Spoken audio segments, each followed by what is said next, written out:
గురువుగారు, ఈ ధనత్రయోదశి యొక్క విశిష్టతను వివరించరా?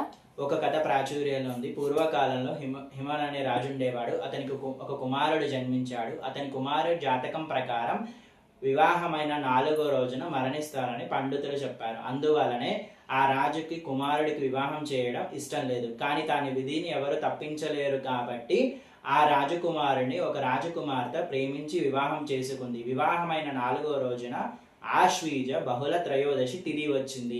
ఆ రాజకుమార్తె తన భర్తను సంరక్షించుకోవడానికి ఆ రోజు రాత్రి తన రాజప్రసాదం నిండా బంగారం వెండిని ఉంచి దీపాలను వెలిగించి రాత్రి మొత్తం లక్ష్మీదేవిని స్తుతించు పాటలు పాడింది. ఆ రాజకుమారుని ప్రాణాలు తీయడానికి వచ్చిన యముడు ఆ రాజప్రసాదాన్ని బంగారాన్ని వెండిని చూస్తూ ఆమె పాడుతున్న పాటలను ఆలకిస్తూ ముగ్ధుడైపోయి తను వచ్చిన పనిని మర్చిపోయాడు.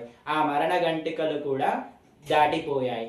అందుకని ఎవరైతే ఈ ధనత్రయోదశి రోజున యమదీపాన్ని వెలిగిస్తారో వారికి అపమృత్యు దోషాలు తొలగిపోతాయి.